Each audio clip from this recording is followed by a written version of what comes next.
Em 22 de dezembro de 1992, dois irmãos, chamados William e Wellington Gontijo, sequestraram e acabaram com a vida de Miriam Brandão, uma criança de apenas 5 anos que estava dormindo em sua casa quando foi pega abruptamente. Enquanto estava em cativeiro, um deles decidiu matá-la da pior forma possível, apenas porque ela chorava bastante. De seu corpo restou apenas 150 gramas de cinzas. Oi, sejam muito bem-vindos ao canal, eu sou a Naka, e se você é novo por aqui, aproveita e já se inscreve antes de mais nada, ativa o sino para ficar por dentro de todas as novidades, e todo comentário, like e compartilhamento ajuda muito aqui no crescimento do canal. Então, bora pro caso?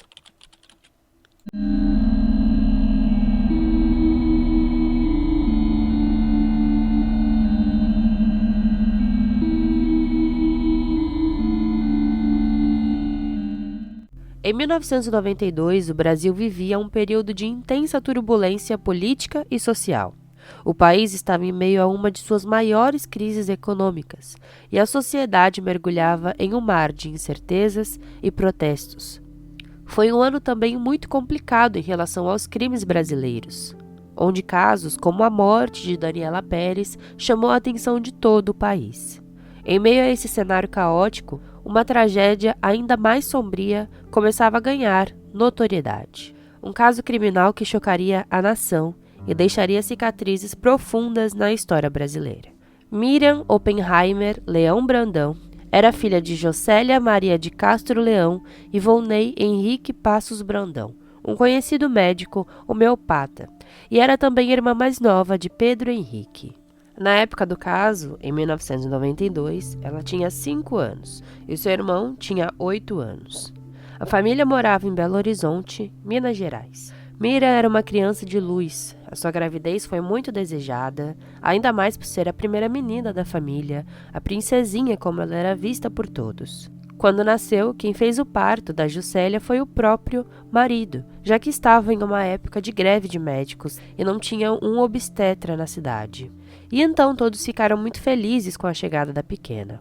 Mesmo quando tinha acabado de nascer, Volney sempre disse que agora ele precisaria trabalhar ainda mais, porque tinha uma mocinha em casa e precisava ter dinheiro suficiente para fazer a sua festa de 15 anos e o seu enxoval de casamento. Aos 5 anos, ela era a alegria da família. Ela era muito religiosa, sempre falava de Deus, era uma criança muito ativa, alegre, inteligente, brincalhona e adorava interagir com todos. No dia 22 de dezembro de 1992, o seu pai, Volney, estava com uma forte gripe e precisou ser acamado. Na época, a família tinha uma farmácia e naquela manhã, a Jocélia então levantou bem cedo para ir trabalhar. A Juscelia se despediu então das crianças que ainda estavam dormindo e saiu, deixando seus 2 filhos na casa, onde estava também uma empregada doméstica que ajudava a cuidar das crianças. Pouco tempo depois que a Juscelia saiu da residência, 2 homens tocaram a campainha. A empregada da casa atendeu e esses homens disseram que tinham sido chamados para consertar o telefone da casa, que inclusive também realmente estava com problema. Eles se apresentaram como técnicos da Telemig, que é uma antiga empresa de operadora de telefonia do sistema Telebrás no estado de Minas Gerais. Como eu disse, o telefone realmente estava com problema, então a empregada permitiu a entrada dos 2 homens, mesmo que não tivessem sido avisada que os técnicos iriam até o local. Quase que imediatamente, quando os homens entraram na residência, eles renderam a empregada e a amarraram. Eles colocaram também muito papel em sua boca para dificultar que ela gritasse e chamasse por atenção, e amarraram seus pés e mãos. Um deles ficou na porta do quarto do casal, enquanto Volney estava dormindo, para garantir que ele não sairia do local. Enquanto o outro rapidamente raptou a menina Miriam Brandão enquanto ela ainda estava dormindo. E depois, os 2 saíram dali muito rapidamente. O alvo desses homens era primeiramente o menino Pedro Henrique, porém a Miriam estava mais perto da porta e era mais fácil tirá-la dali. Depois do ocorrido, a empregada entrou em contato com Jocélia, ligando do telefone do vizinho, já que o deles não estava funcionando, e disse o que aconteceu. Quando a Jocélia chegou em casa, tinha muita gente. Os moradores da região se mobilizaram, tinha equipe de TV, todos estavam desesperados em busca da Miriam.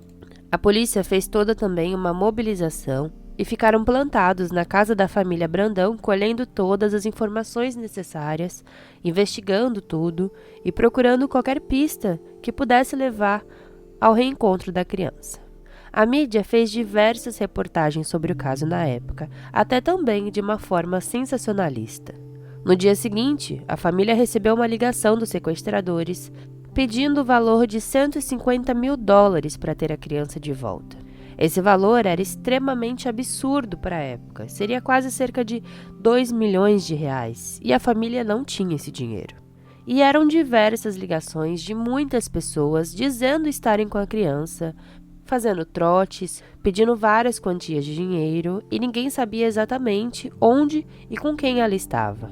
Foram dias de procura e investigação. Foram pelo menos 4 contatos dos sequestradores. Porém, em nenhuma dessas ligações eles colocavam a criança no telefone ou deram então qualquer informação concreta que confirmasse o sequestro. Durante esse tempo, a polícia, utilizando tecnologia da época, começou a tentar grampear essas ligações e descobrir de onde estavam ligando.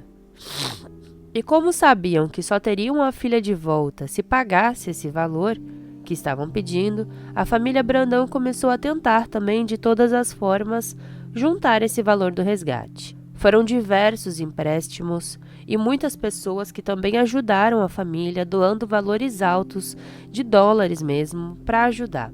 Quando eles conseguiram esse valor, a polícia informou que já estava combinando tudo com o sequestrador. O sequestrador pediu que Jocélia levasse o valor até um certo local e sem acompanhamento da polícia. Eles passaram as informações necessárias e então foi combinado o resgate de Miriam e o pagamento aos sequestradores. No dia seguinte, que seria o dia marcado, a Jocélia foi informada pelo seu cunhado que a polícia havia chegado então a um nome e prendido um suspeito chamado William. Até então, as negociações tinham sido feitas inclusive pelo cunhado da Jocélia, que era policial na época. E os sequestradores começaram a passar informações mais concretas sobre coisas pessoais da Miriam, como, por exemplo, presentes que ela havia recebido e tudo o que levava a crer que a criança realmente estava viva. Isso fez acender uma forte esperança na família Brandão, que organizou inclusive uma festa com o possível retorno da criança. Eles montaram balões, estavam muito ansiosos. Perguntada sobre quem era esse William, logo de cara a Jocélia não se lembrava quem poderia ser esse sujeito. E a polícia dizia que esse nome era um nome muito importante e decisivo no desaparecimento da sua filha. A Jocélia então se lembrou que uma empregada da farmácia chamada Rosimeire namorava um homem chamado William, porém ela não o conhecia pessoalmente. Ela apenas se lembrou que atendeu uma ligação onde ele chamava por ela e ele se identificou com o nome de William. Quase que ao mesmo tempo, na mídia pelo Brasil já começaram a noticiar que Miriam Brandão estava morta e que os sequestradores haviam sido localizados. Antes mesmo da família saber o que aconteceu, a polícia chegou até o cativeiro onde estaria a Miriam, que ficava em uma chácara em Contagem. O Wellington Gontijo, irmão do William, também envolvido no crime, não estava no local quando o William foi encontrado. E logo, ele e Rosemary se tornaram foragidos pela polícia. Quando a polícia procurou por Miriam no local e pretendiam estourar a porta da residência, o William disse que não precisava, pois a criança tinha sido morta no dia seguinte ao sequestro. Tudo porque no dia seguinte ela acordou por volta das 5 da manhã, chorando bastante, chamando pelos pais e pedindo pela sua mamadeira, o que era de costume na sua vida. O William estava com a Miriam nesse momento e ficou com muito medo de que ouvissem os seus choros, e por isso ele decidiu matá-la. A Miriam foi asfixiada até a morte e, para sumir com o corpo, ele decidiu esquartejá-la e queimar os seus restos mortais. Como tudo foi feito ainda na casa, ele colocou alguns pneus junto aos restos mortais para misturar com o cheiro da carne. Ele ainda deu detalhes dizendo que em seguida foi jogar futebol, mas ele voltou para casa pois estava com muita dor de cabeça e quando ele voltou ele viu que o rosto da menina não havia sido queimado. Então, manualmente, ele mexeu junto ao restante que queimava, para dar o fim em tudo. Em seguida, ele pegou as suas cinzas, enterrou no pé de bananeira da casa e começou então a pedir o resgate pelo sequestro, como se a menina estivesse viva. José estava se preparando para a combinação feita com os sequestradores quando seu cunhado chegou em sua casa, contou o ocorrido. Era tarde demais. Desesperada, a mãe pediu que a levassem até o corpo de sua filha. Porém, nem isso era possível, já que não existia mais um corpo. Segundo os policiais, junto às cinzas enterradas foram localizados resquícios de um anel de ouro que a criança usava, além de seus dentes, que foram as únicas coisas que restaram do corpo. Somente 150 gramas de cinzas foram recuperadas, além de 2 dentes e 2 pedaços de ossos. Todos ficaram completamente estarrecidos com o caso. Até para os policiais, era um dos piores casos que já tinham trabalhado até então. A Rosemary foi encontrada e junto de William foram mantidos presos. Mesmo que ela negasse o envolvimento com William e com o crime, segundo a polícia, a localização do culpado se deu através de ligações que eles fizeram do bairro Santa Cruz, onde moravam, além de um cheque sem fundo com o CPF de Rosemary, que foi passado pelo William em uma loja local.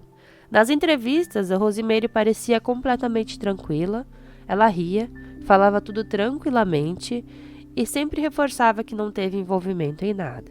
O William deu detalhes de todo o crime e disse que a participação do irmão aconteceu apenas no sequestro e que Rosemary não tinha nenhum envolvimento.